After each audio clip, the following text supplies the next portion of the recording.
panguva ino the regime yauchidzwa takaona mapictures ataona the IMF yanga iri muno munyika yeZimbabwe, tikaona vana Mutuli Ncube nemutungamiri wenyika yeZimbabwe vane the delegation from the IMF. Panguva inoi uya panguva yauchidzwa chinzi yes you can rig the election but economy hamukwanisi kuiriga after the IMF yataura mashoko ayo nsandapita mashoko anobuda nyoko panapa achiuchidzwa kune the regime vachinzi muri kuita zvekutamba munyika yeZimbabwe. Don't subscribe or like on the bell icon.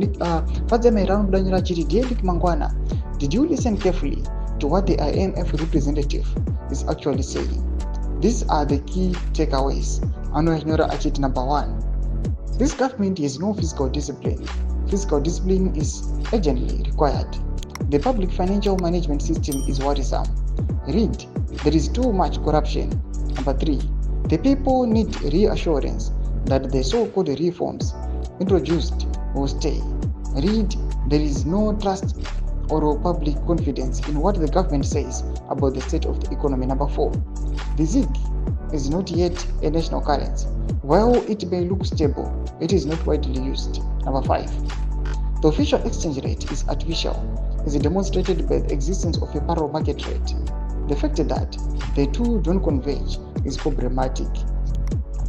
You can rig an election, but you cannot rig the economy. We need new leaders. Thomas Kwanuya panguva inoi ajuya achiti yes toona kuti especially varakasha vanochisapota the ruling party ZANU-PF achiti aiwa zvinhu zviri kuendeka, aiwa ZiG redu aiwa riri stable, but panguva inoi IMF inoi ichisplita aiwa ichinyanyisa kutaura chokwadi chiti aiwa yes ZiG munoti riri stable but harisi kana mboshandiswa kana nemunhu zvake.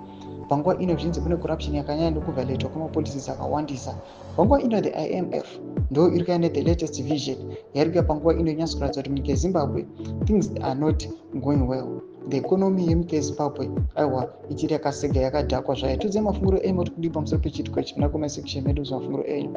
Subscribe or like, watch it on the bell icon.